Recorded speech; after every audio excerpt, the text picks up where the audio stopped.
Good morning, everybody. Welcome to the Daily Recovery Snack from Recovery Concepts. I'm Chris on this wet, wonderful, getting tired of the rain, Sunday, May 24th. Hope everybody's well. Hope you've had a good Memorial Day weekend up to this point. Here in Southwest Virginia, it's just been soaked. Rain, rain, rain, rain, rain, which is good for the garden. Make no doubt about it. But gets a little bit old after a while. I'm ready to get outside and move around a little bit. But we need the water, so it is what it is. Let's see what we got going on today. 24th. A quote from an Alcoholics Anonymous member. That could be me. Not really. It could be, but it's not. Let yourself never wander too far from that which you love. It is your source of strength. As addicts, we love illusions while rejecting love of humanity and spirit. We claim to love good things, but our actions were not actions of love. In recovery, love is always a verb. We seek authentic love through our actions, love that heals wounds and brings us close to others. This love brings smiles and tears of gratitude and leaves us knowing we are never alone. If we look closely, we can see a glimmer of the divine in such love. It sees others as spirit. It works to bring out the best in others, not the worst. The man who spoke the above quotation has been in recovery for over 30 years. He says his long-term relationship with recovery has taught him to have other long-term relationships. This year he celebrated his 25th wedding anniversary. His gratitude is enormous for recovery's lessons of love. Prayer for the day. Higher power, you have given me spiritual principles. As I put them into action, the love they hold is released. Help me to be a person of loving action. Today's action. Today I will make a list of all the wonderful relationships that recovery has given to me. I will try to see each of them as a gift of love. We'll go back to the second paragraph. In recovery, love is always a verb. We seek authentic love through our actions, love that heals wounds and brings us close to others. This love brings smiles and tears of gratitude and leaves us knowing we are never alone.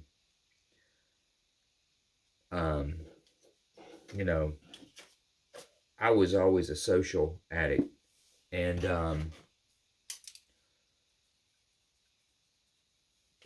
I kept myself around people. There were relationships. I kept myself around people who, I don't know if "we're okay" is the correct description or not, but let happen. They were either unaware or they let happen my lifestyle without much to do about it, if you will. Frankly, I was in a lot of relationships over the years, and most of them were short term after the time that I turned probably, early 20s, mid 20s max. Because it might look like a good deal on the outside, and I could talk a game and all that shit, but it didn't take long to understand that I drank a whole lot of alcohol. And anybody that was not okay with that left, or I gave them the boot, man, including friends, including relationships, romantic relationships, whatever the case was. I always chose alcohol and drugs in my relationship status. I didn't live with my parents anymore. I didn't live with aunts and uncles and cousins and shit like that or whatever. But so they were not aware of some of my habits and the intensity of my using and drinking, like others that I was closer with, stayed with, had a place with, whatever the case may be. But it wasn't long to get figured out, that I was in trouble. And if they were healthy in like romantic relationships or whatever, if they were healthy, they got gone. Or I would get rid of them before I could see it coming. I'd get rid of them before they get rid of me or whatever. But I never, ever, ever, it never crossed my mind to change the way that I did things. My relationship, my most powerful relationship at that point in time was with alcohol and drugs. That is what I chose. That was my best friend. That was my go-to. That was my snake oil. That was my stuff that made it all okay. And if you didn't like it, you could lump it. You could get on with it. And that was obviously a very bad way to handle things. Recovery for me on the other side, although the complete and total discomfort in early recovery or whatever, it started to produce things that I'd forgotten were available. And one of the biggest relationships I got back to, man, in mid recovery during step work, step 5 opened up a whole lot of stuff for me, and my recovery changed after step 5. There was I was as sick as my secrets, as cliche as that sounds, and we hear it all the time or whatever. I don't know that there was anything more true for me when I released my secrets and cleared me of the burden and humbled myself to the point of speaking those things to another man and my God and asking for forgiveness for it. My life changed, and I started seeing the relationships become of value. And one of the biggest ones that I got back was my relationship with me. I started to get healthy with me. I started to get honest with me. I started to get real with me. And there was some shit I needed to get cleaned up. There were some things I needed to do differently. There were things that I needed to apply and initiate and work toward getting away from those habits.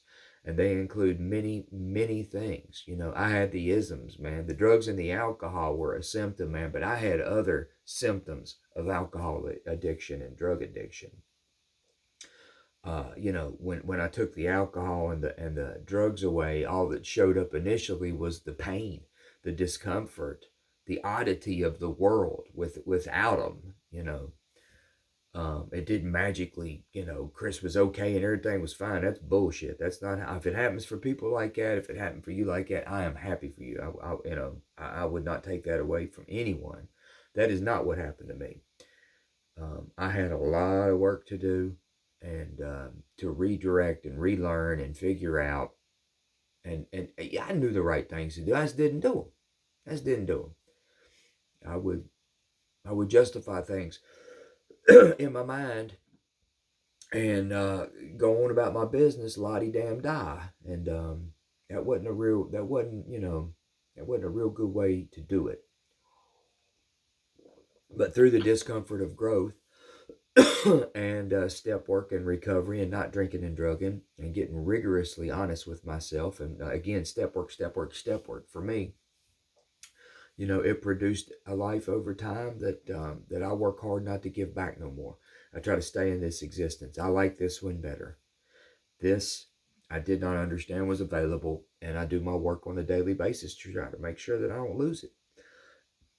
And I'm forever grateful for that. And the relationships, many, many, many, many relationships that I found. I've been married, you know, creeping up on 10 years here for too long.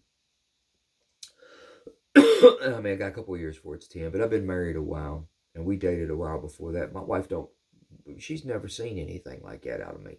She doesn't know who I was. She's, you know, we've talked a little bit about everything. It was some of our first conversations when we started dating.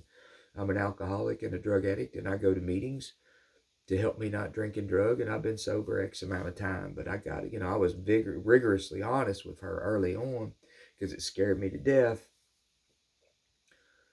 At that point in time, it scared me to death to go backwards in my recovery, but I was actually doing something nice. I was actually doing something right. I was making her aware to make the choice whether or not that would fit in her life, because I didn't know anything about her.